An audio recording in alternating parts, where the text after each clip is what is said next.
Let's also not forget that this industry is firing its own people, its own employees, workers, and developers at record-breaking pace. Literally in the last few years, probably thousands, tens of thousands of people within the gaming industry, not higher-ups, everyday workers, developers, coders, what have you, they are losing their jobs en masse. Job security in the gaming industry is damn near non-existent.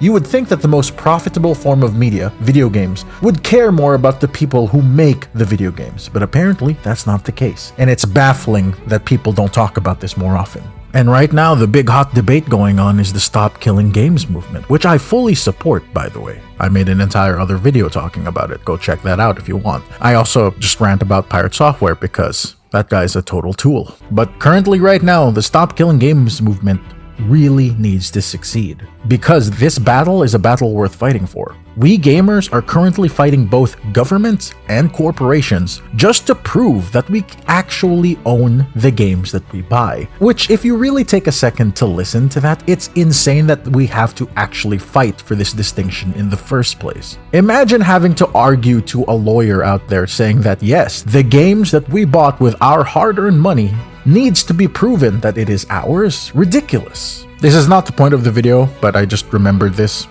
from my Pirate Software video, and I just want to slip it in here real quick. A lot of people were shocked to find that Pirate Software was involved with so much drama. So the best way that I can describe it is as such. Some people have called him kind of like an intelligent Mr. Rogers of the internet before he was exposed. I think calling him Mr. Rogers is a bit too generous. I think a more apt comparison would be like finding out that Neil deGrasse Tyson was an absolute asshole. Yeah, I think that's a more fitting comparison. Although comparing Pirate Software to Neil deGrasse Tyson is a huge disservice to Neil deGrasse Tyson.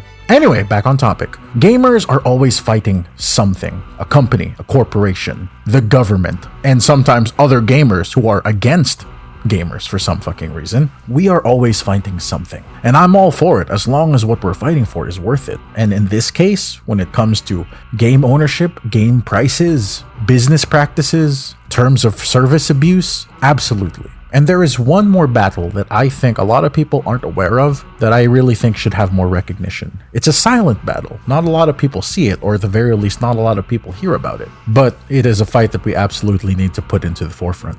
It's whenever passionate indie developers don't get the recognition that they deserve. As the AAA industry continues to languish and, well, for lack of a better word, go to shit. Indie games, on the other hand, are going through a golden age right now. And I'm happy that a lot of people also picked up on this.